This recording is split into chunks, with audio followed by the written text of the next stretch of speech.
Oh baik Tuhan, untuk selama-lamanya kasih setiamu kepada kehidupan kami. Terima kasih kalau kami bisa ada bersama-sama. Ini bukan kebetulan, kami percaya bahwa ada maksud yang indah, ada rencana Tuhan dalam kehidupan kami. Mari Roh Kudus bekerja terus di tengah-tengah kami. Selingkan mata rohani kami, bukakan telinga rohani kami. Kami taklukkan pikiran dan hati kami di bawah kuasa otoritas firman-Mu. Berbicaralah, pulihkan, sembuhkan kami, tegurlah kami, dan didiklah kami di jalan-jalan-Mu Tuhan. Kami berserah kepadamu, dan kami akan mendengarkan firman-Mu. Pengurapan-Mu ada di tempat ini. Dalam nama Tuhan Yesus, yang percaya katakan, amin. Shalom. Haleluya. Silakan duduk Bapak Ibu, Saudara. Puji Tuhan, suatu kesempatan yang baik bagi saya bisa ada kembali tengah-tengah Bapak Ibu. Terima kasih untuk Tante, untuk tim pelayanan, ya semuanya yang telah mengundang saya kembali. Ya, saya kira kita jangan bosan-bosan lah ya. Haleluya. Oke, tema kita pada pagi hari ini adalah dimuridkan untuk memuridkan. Ya, dimuridkan untuk memuridkan. Kenapa kita harus dimuridkan? Karena memang penekanan Alkitab kita adalah kepada murid. Betul kan? Penekanan Alkitab kita, bahkan Yesus menekankan terhadap murid-murid.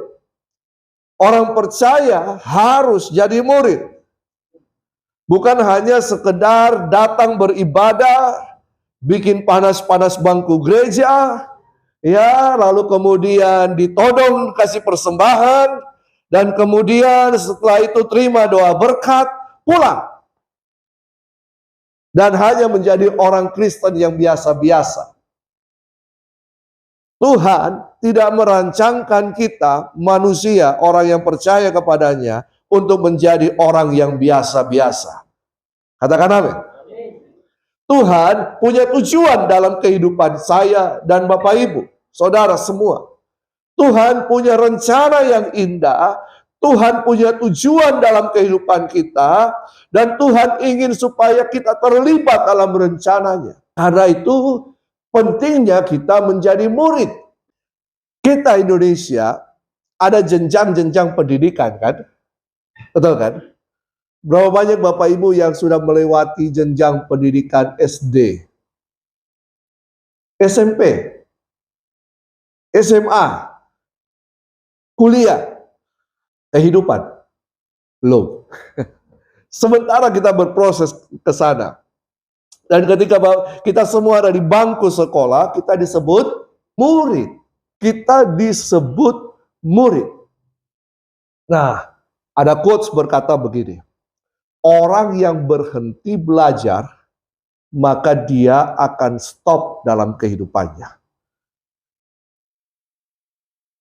Hidup ini adalah pembelajaran.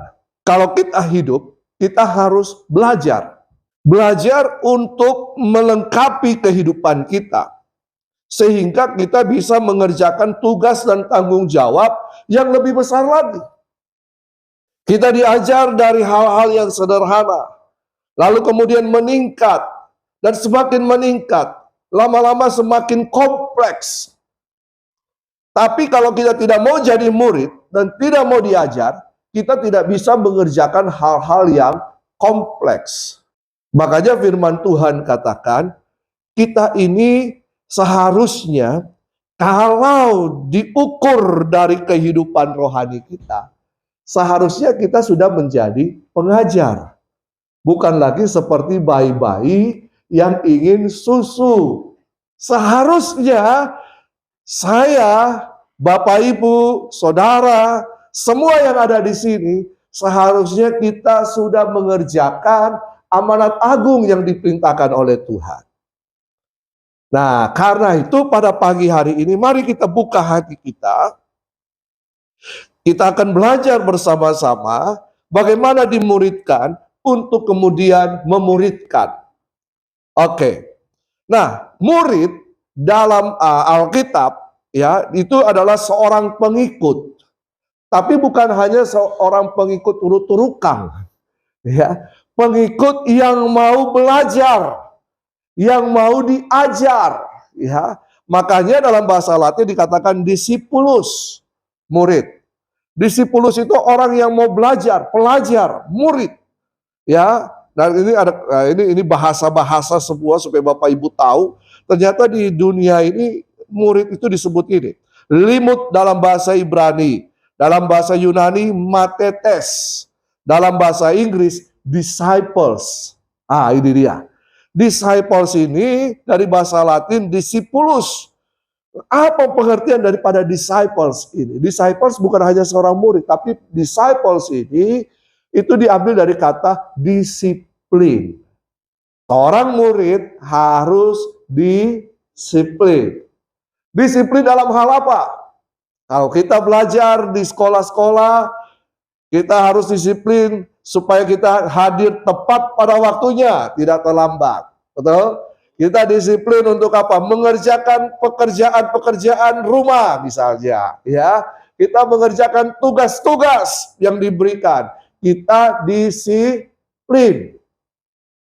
Dalam kehidupan kita secara rohani, kita juga harus disiplin.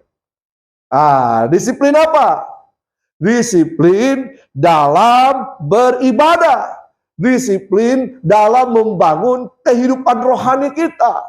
Disiplin dalam mengerjakan tugas dan tanggung jawab yang Tuhan percayakan dalam kehidupan ini. Harus disiplin. Seorang murid harus disiplin. Kalau tidak disiplin, maka kita akan mengalami proses pendisiplin. Nah, makanya Amsal mengatakan, pakai rotan untuk apa? Anak-anakmu. Supaya kita tidak akan susah kemudian. Nah, Alkitab menekankan seorang murid harus didisiplin. Seorang murid itu berarti seorang yang mau belajar. Nah, murid menerima pengajaran dan mendapatkan pelatihan dari orang lain. Bahkan mengikuti gaya guru atau orang yang mengajarinya. Guru akan memberikan ilmunya, guru akan memberikan keteladanan hidupnya, sehingga murid dapat menerima apa yang diberikan oleh sang guru kepada dirinya, pengetahuan yang gurunya punya, bahkan keteladanan hidup. Makanya dalam pepatah kita Indonesia, pepatah Indonesia tentang guru dan murid apa? Guru kencing berdiri, murid kencing berlari. Ya, itu pepatah kita. Nah, Yesus, coba kita lihat, ya. Yesus pun mempunyai murid-murid.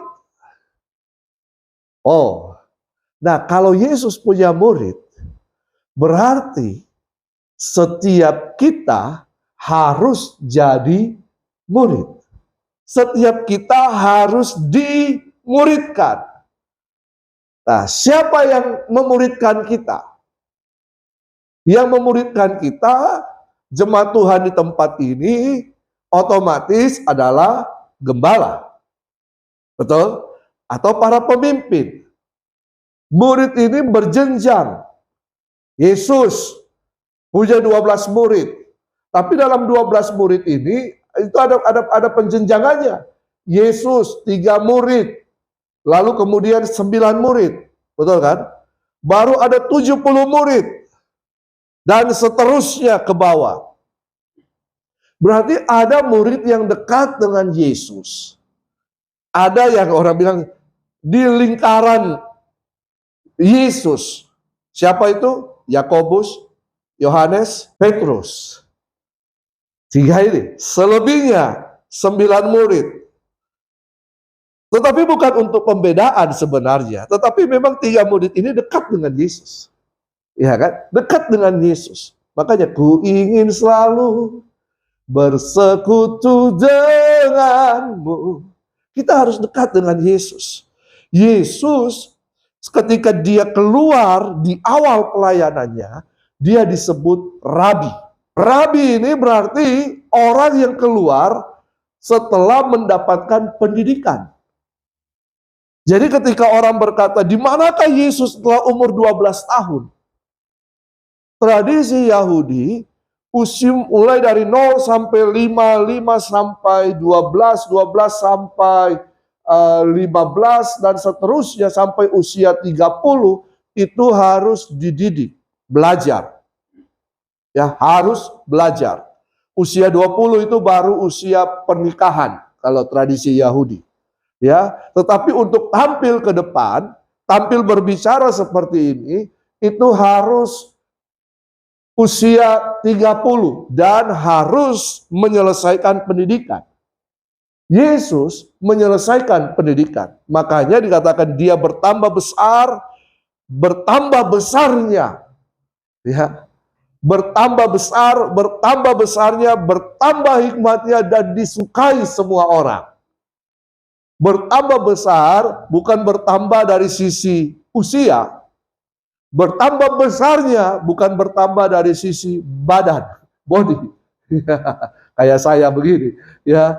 Dulu badanku tak begini, ya. Tapi karena mertua saya sayang saya, istri saya sayang saya, akhirnya saya menjadi begini, Bapak Ibu. Ya, dulu saya kerempeng. Ya tante ya. Kerempeng, kurus, kutilang darat, kurus tinggi langsing dada rata. Kutilang darat, ya, kacamata besar dulu kacamata saya, jerawatan, ya. Tapi bukan itu ukurannya. Ukurannya ketika kita bertambah dewasa, seharusnya kita bertambah dalam pengetahuan, bertambah dalam karakter, bertambah dalam hikmat. Bagaimana ini semuanya dicapai? Harus belajar, harus jadi murid, harus diproses. Tidak bisa tidak. Orang Kristen harus diproses. Yang benci proses, berarti dia tidak menghargai kehidupannya. Proses itu terjadi di mana? Dalam pemuridan. Kita diasah, didisiplinkan. Kita disiplin di situ. Ada bagian-bagian yang kita tidak tahu yang salah, tapi guru tahu. Dia proses kehidupan kita di situ. Dia shaping kita. Dia cutting hal-hal yang tidak benar. Dia arahkan kehidupan kita. Kalau menjadi orang Kristen tanpa dimuridkan, menjadi orang Kristen yang liar. Tetapi kalau kita mau jadi orang Kristen yang sungguh-sungguh, kita harus dimuridkan. Pemuridan itu bisa terjadi lewat kelas-kelas. Ada materi-materi yang dipelajari di situ. Tapi pemuridan juga bisa terjadi lewat apa? Komunitas-komunitas sel. Kita belajar bersama-sama. Pemuridan juga bisa terjadi di mana saja. Secara informal, tidak kelas, bisa. Yesus mengerjakan hal ini secara informal, tapi dia menetapkan ada 12 muridnya. Nah, untuk menjadi seorang murid, apa yang harus kita kerjakan? Coba kita lihat Matius 4 ayat 18 sampai 22. Yesus dan para murid di situ. Dan ketika Yesus sedang berjalan menyusur danau Galilea, ia melihat dua orang bersaudara, yaitu Simon yang disebut Petrus dan Andreas saudaranya. Mereka sedang menebarkan jala di danau sebab mereka penjala ikan. Yesus berkata kepada mereka, "Mari ikutlah aku, dan kamu akan kujadikan penjala manusia." Lalu mereka pun segera meninggalkan jalannya dan mengikuti dia. Dan setelah Yesus pergi dari sana, dilihatnya pula dua orang bersaudara, yaitu Yakobus anak Zebedeus dan Yohanes saudaranya bersama ayah mereka. Zebedeus sedang membereskan jala di dalam perahu. Yesus memanggil mereka dan mereka segera meninggalkan perahu serta ayahnya lalu mengikuti dia. Pola pendidikan pada waktu itu, kalau kayak kita, setelah menyelesaikan misalnya SMA, masuk dalam perguruan tinggi, ada orang berkata begini, bahwa murid-murid Yesus itu orang yang bodoh. Apakah murid-murid Yesus orang yang bodoh? Seorang nelayan. Nelayan kan? Pada umumnya murid Yesus adalah nelayan. Betul? Tapi apakah mereka orang yang tidak terpelajar? Bapak Ibu, mereka adalah orang yang terpelajar. Kenapa? Karena memang sistem pendidikan Yahudi. Tapi mungkin mereka tidak sampai pada jenjang yang lebih tinggi. Karena begini, untuk menjadi seorang rabi atau memiliki jenjang pendidikan yang tinggi, bukan murid yang memilih gurunya, tetapi gurunya atau rabi yang memilih murid-muridnya. Yesus seorang rabi. Betul kan? Petrus bahkan berkata, guru. Ya kan? Memanggil Yesus sebagai guru ketika pertama kali ketemu Yesus. Ayat 19 berkata begini. Yesus berkata kepada mereka apa? Mari ikutlah Jadi rabi memilih murid. Ketika seorang rabi memilih murid dan pilihan itu datang misalnya kepada saya, maka itu merupakan suatu kebanggaan yang luar biasa. Suatu kehormatan yang luar biasa. Dan bagi keluarga saya, ini merupakan anugerah. Karena rabi akan memilih murid-murid yang sesuai dengan karakter dirinya. Jadi rabi akan memilih murid yang sesuai dengan dia. Bagaimana dia bisa memilih orang yang sesuai? Dia sudah memperhatikan dari sejak awal. Orang-orang Yahudi yang masuk dalam pendidikan, dia sudah perhatikan dari sejak awal pertumbuhan mereka.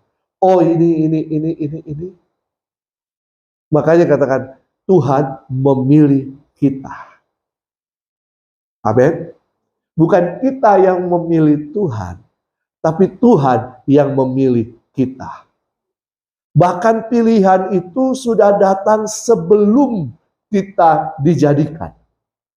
Bahwa manusia itu dipilih oleh Tuhan sebelum semuanya ada. Mazmur 139 berkata, sebelum hari-hari hidupku ada, Tuhan sudah menuliskan dalam kitab-kitabnya. Bahwa kita dipilih oleh Tuhan sebelum kita ada, diciptakan.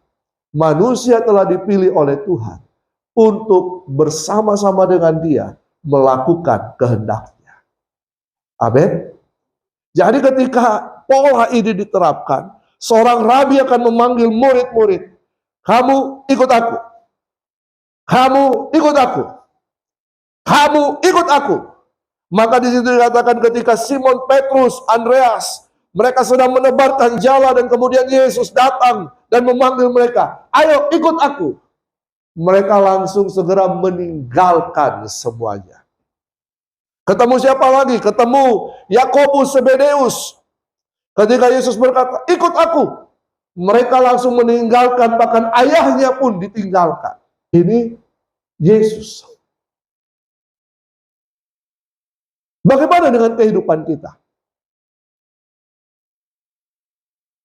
Ketika manusia jatuh dalam dosa, artinya begini, manusia jatuh dari tujuan Allah. Tujuan Allah menciptakan manusia supaya kita diproses dalam keserupaannya dan kemudian kita memerintah bersama dengan dia. Makanya bumi diberikan oleh Tuhan kepada manusia.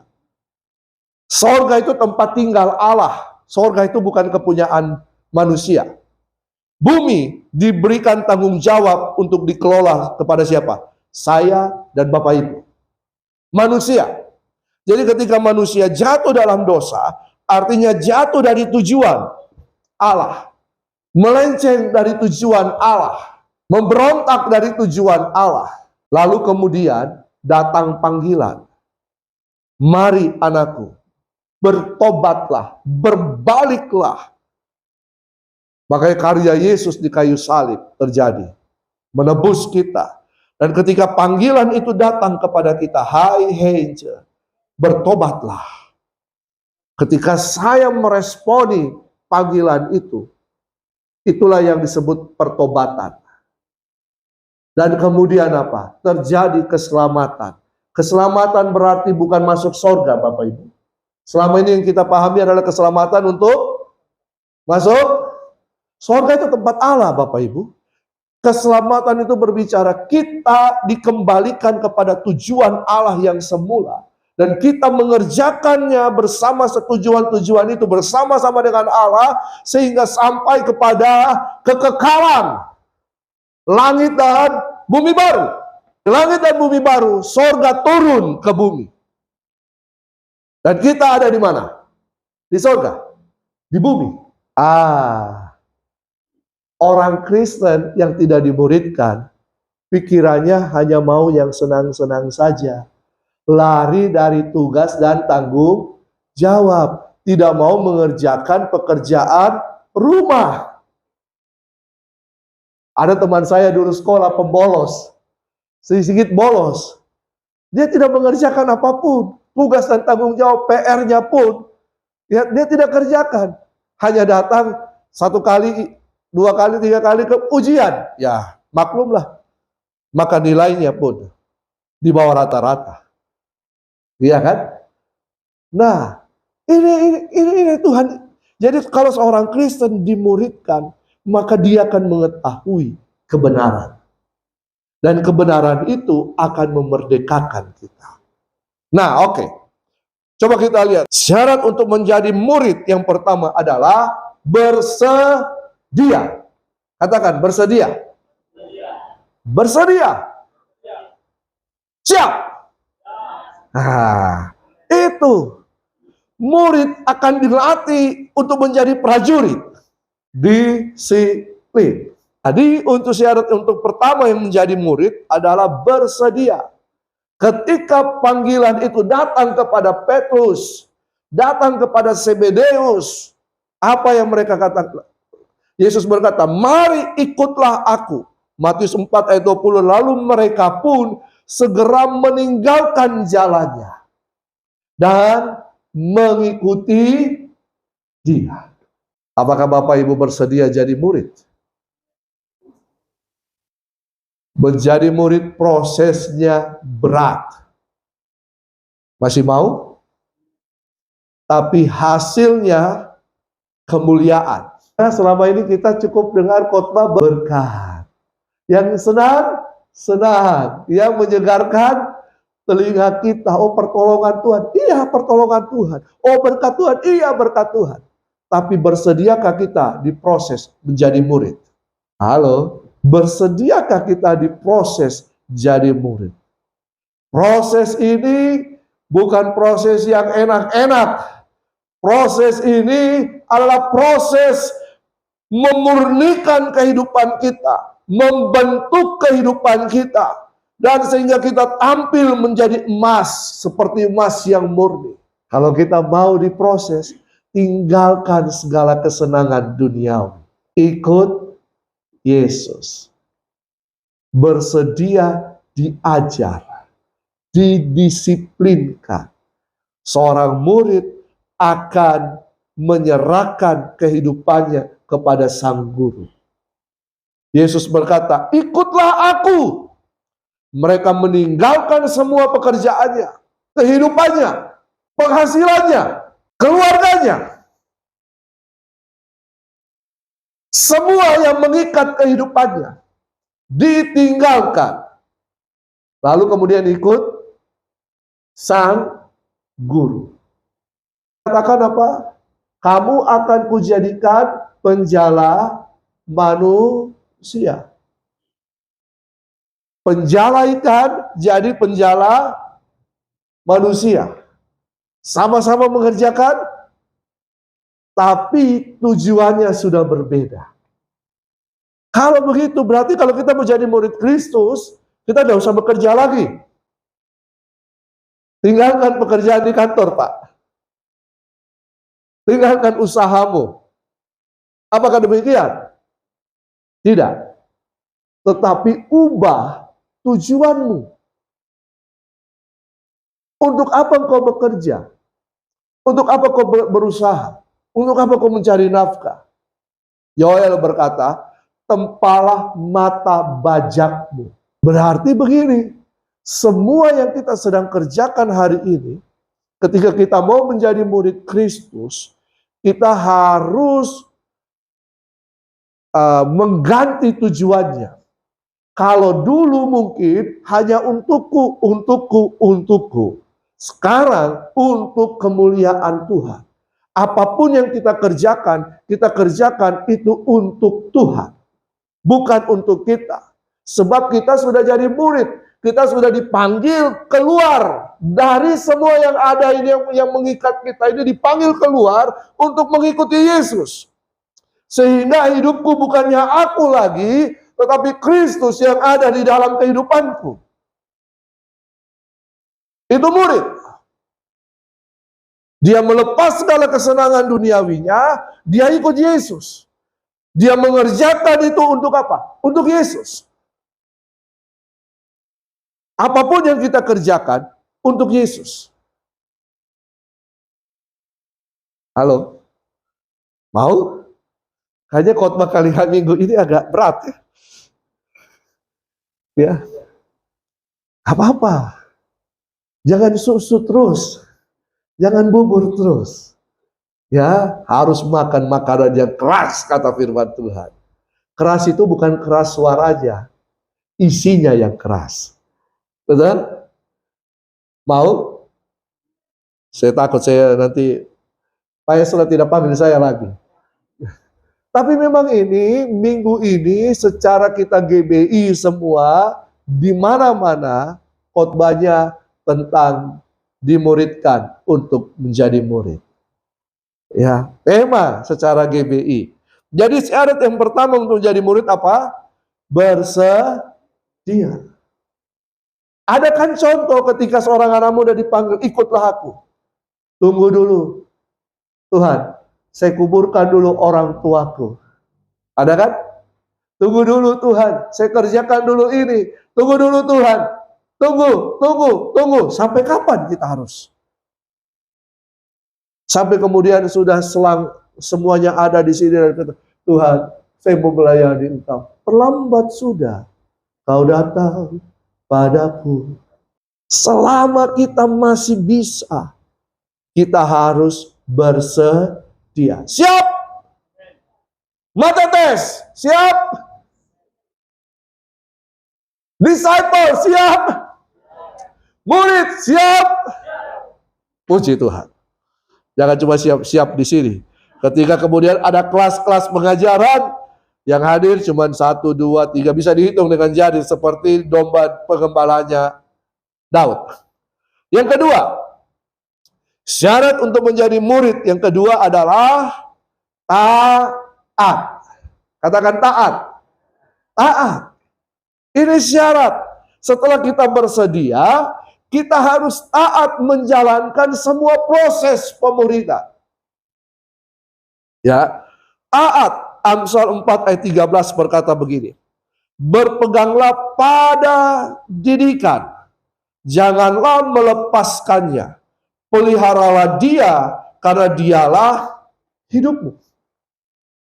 Berpeganglah pada didikan. Jangan lepaskan, karena ini adalah hidupmu. Jadi ketika kita sedang dididik, diproses dalam pemuridan, kita harus terus berpegang di situ. Artinya, jangan meninggalkan proses itu sebelum selesai. Kapan selesainya?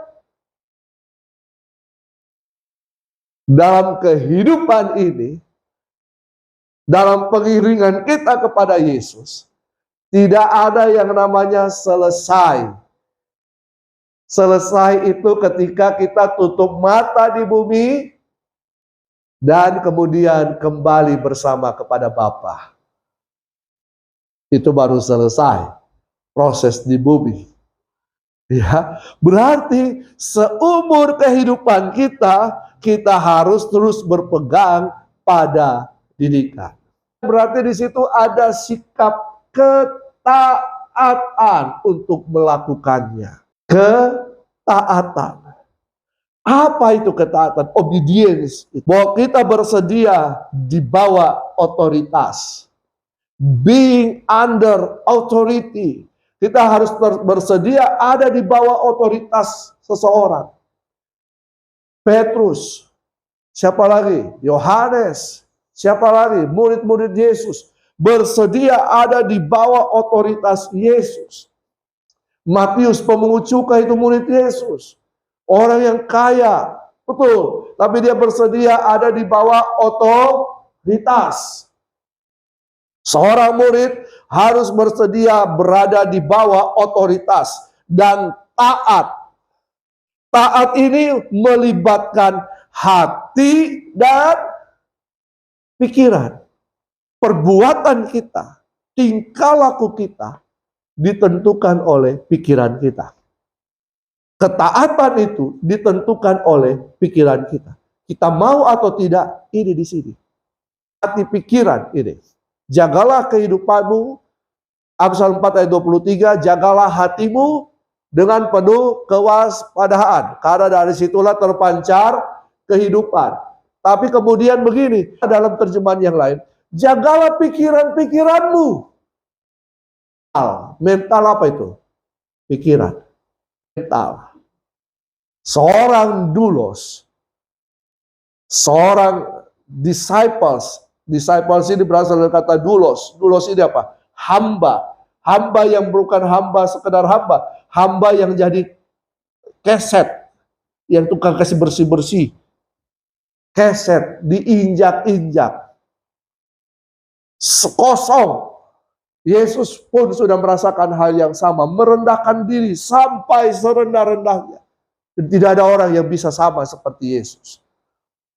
Walaupun kalau pasca ada yang bilang, saya mau disalibkan kayak Yesus.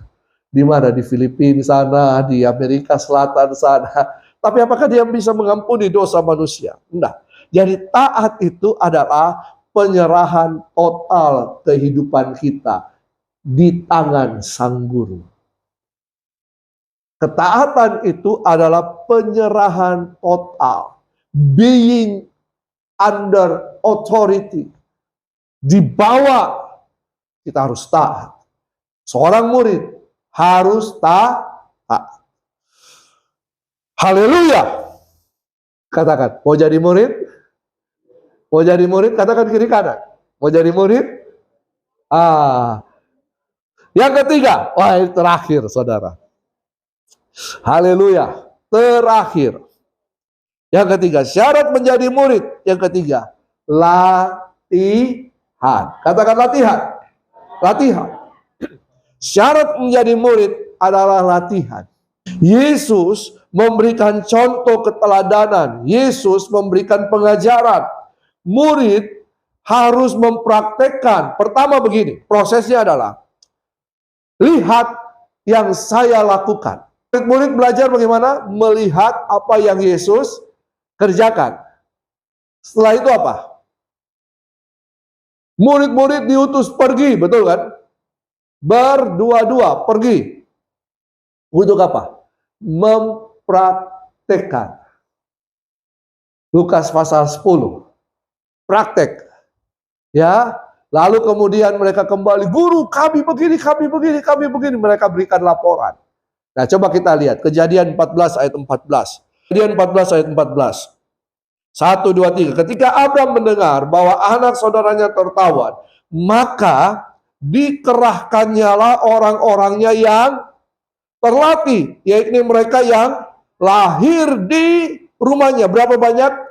318 orang banyaknya. Lalu mereka mengejar musuh sampai kemana? Ke Dan.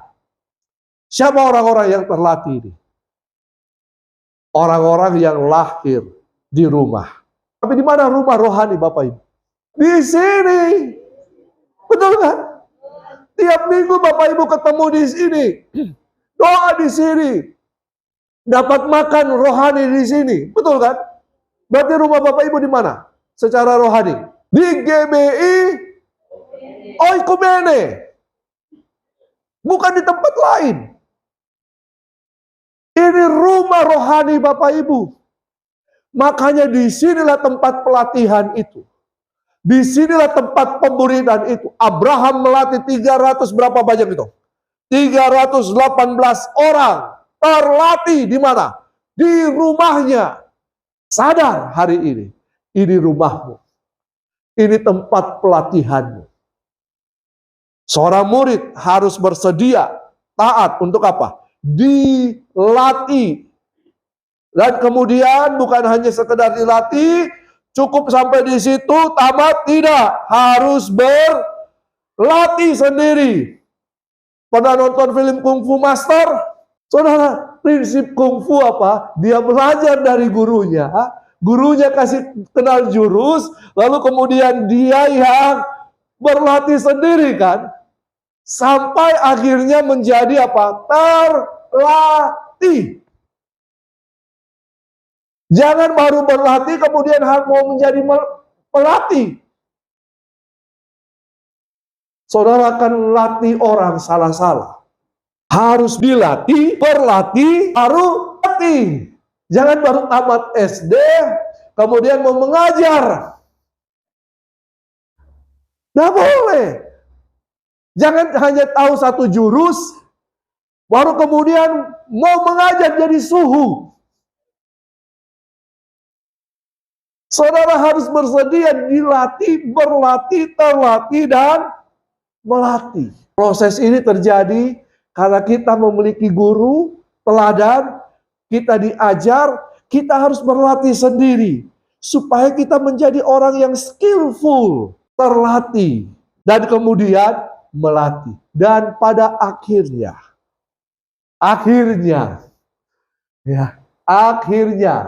slide terakhir, akhirnya, baca akhirnya. Sekali lagi. Matius 28 ayat 19 sampai kalau saudara berlatih, dilatih, berlatih, terlatih, dan kemudian harus karena itu pergilah, jadikanlah semua bangsa muridku dan baptislah mereka dalam nama Bapa dan Anak dan Roh Kudus, dan ajarlah mereka. Bagaimana Bapak Ibu mengajar mereka kalau Bapak Ibu tidak menerima pemuridan? Betul? Tujuannya bukan untuk mempertobatkan orang sekedar hanya jadi orang percaya.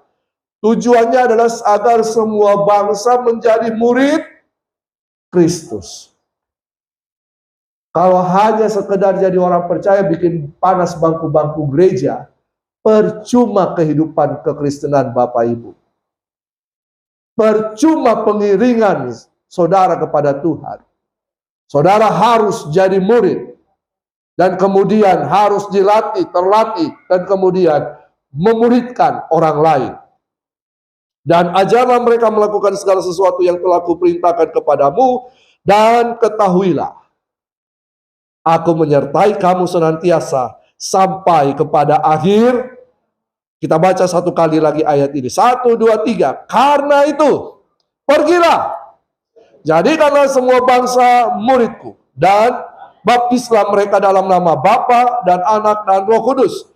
Dan ajarlah mereka melakukan segala sesuatu yang telah kuperintahkan kepadamu. Dan ketahuilah, aku menyertai kamu senantiasa sampai kepada akhir zaman. Murid! Murid! Murid! Katakan kiri kanan, ayo kamu dimuridkan. Haleluya. Tuhan Yesus memberkati.